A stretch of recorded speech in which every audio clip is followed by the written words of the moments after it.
we've got a battle on the cat tree. These tend to get interesting because sometimes they fall.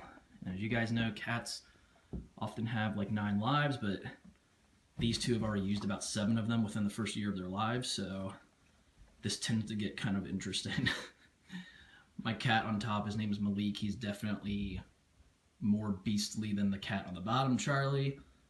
But people love Charlie because he's a little fluff ball. Charlie's becoming a better fighter though because, well, he has to be because Malik beats his ass all the time. So, yeah, this is my life. Poker, and I'm gonna call them my girlfriend's cats. She'll be upset at that because she knows that I like these little guys, but they go insane.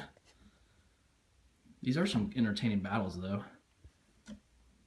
Charlie, you gotta get off your back or he's gonna kill you.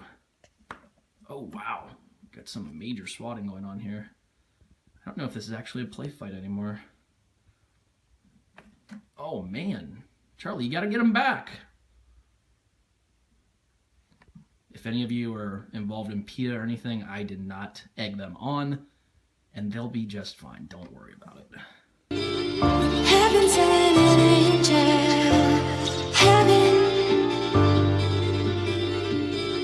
Heaven sent an angel. Every night, every day, I put my hands together and pray that it won't be long till you come along. Alright, pretty interesting hand for you guys.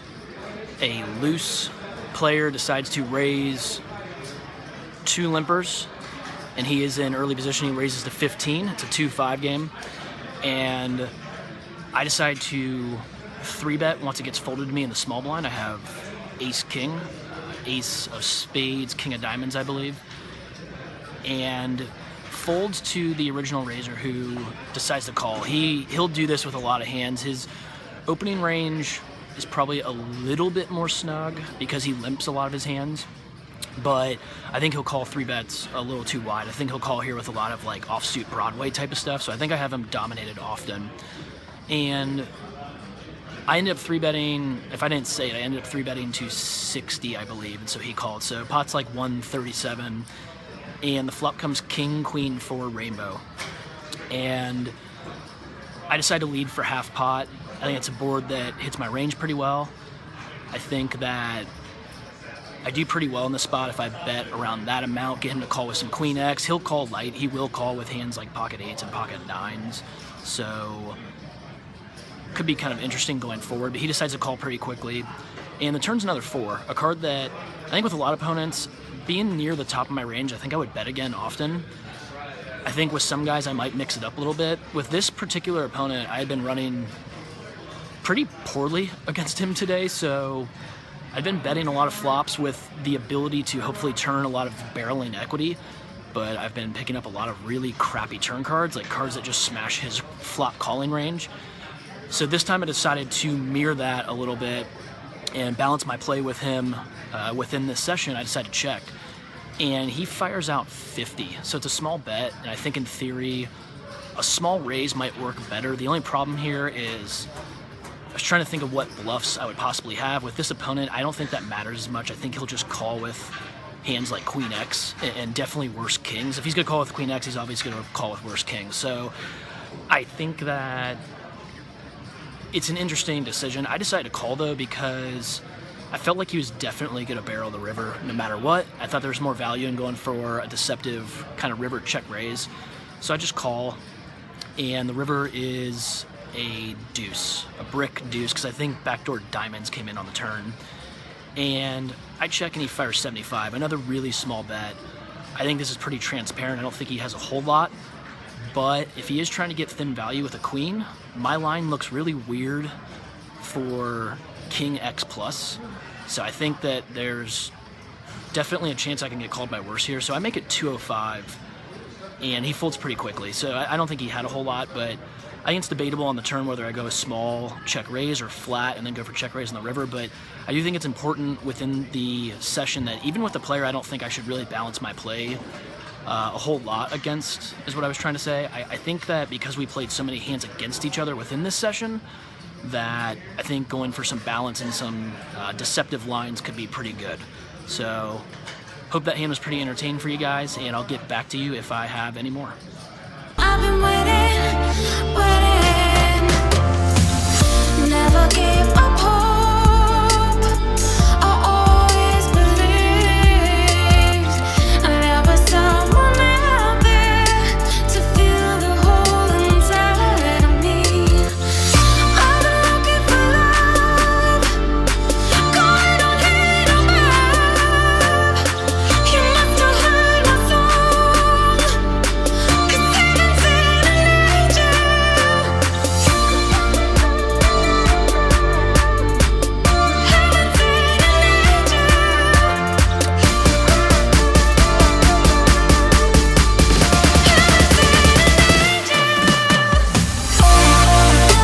Hope you guys have enjoyed episode 5 of The Grind. I want to wrap up this week's episode by talking about rooms that rely on promotions and how promotional poker can kind of change the room itself. You know, are the promos healthy for the room and not so much just for you? That's how you have to really look at it, especially if you want to play poker in this room for, you know, the long term. And I want to talk a little bit about how to approach the floor with this type of thing. So in my casino, my home casino in Columbus, Ohio, Hollywood Casino, we ran a promo last month where it was called Paid to Play, or rake back for you guys that have an online background. Basically, you get paid based on the number of hours that you played for each week.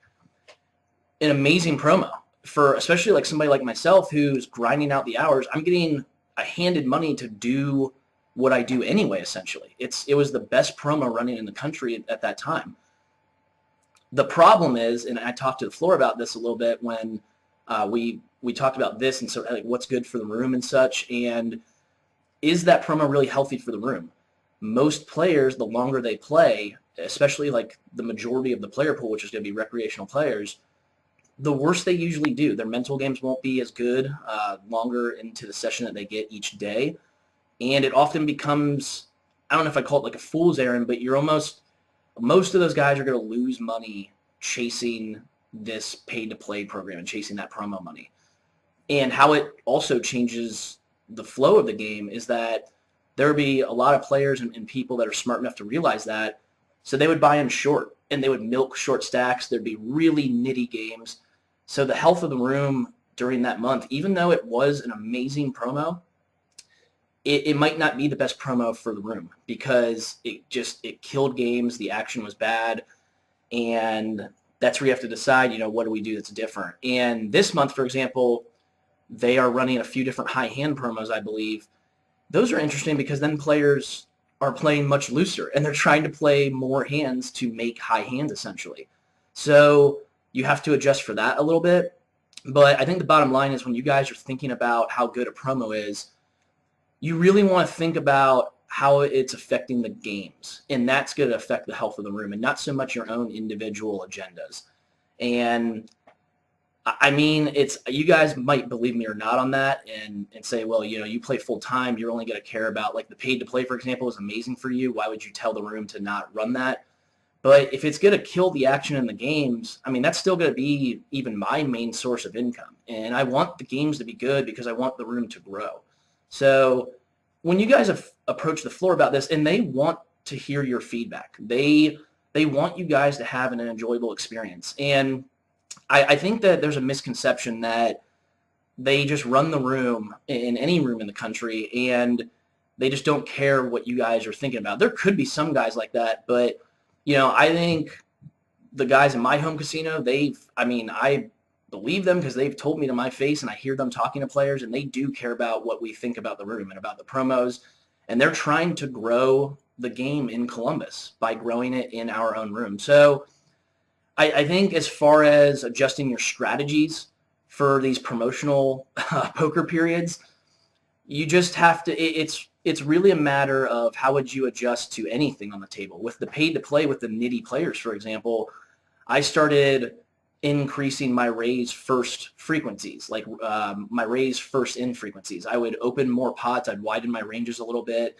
I would tend to bet a little more aggressively post-flop and bluff a little bit more just because players were overfolding. And that was a very simple adjustment that I made for that month. When there's any kind of high hand promo running, if players are going to play really loose pre-flop and you're going to see a lot of multi-way pots, then I understood right away in understanding each of these games that I need more absolute hand strength, and I need hands that play well multi-way. So, for example, you guys might be a little surprised by this, but, let's say I'm under the gun, and this is a 9-handed no-limit game. If I have ace-jack offsuit, that hand probably gets slashed from my range if I think the table is going to be seeing pots 4 and 5 ways. But I'd rather have a hand like, and I wouldn't suggest always opening this kind of hand from this early in position unless you're very confident in your post-flop skills, but I'd rather have a hand like 6-5 suited because it just plays better multi-way. There's less chance of me being dominated, and it just plays better based on how the flow of the game is and the table dynamics, essentially. So it's a matter of just using common sense. Think about how the promo is affecting your games and just go from there. Remember, if you approach the floor about this kind of thing, they want to hear your feedback.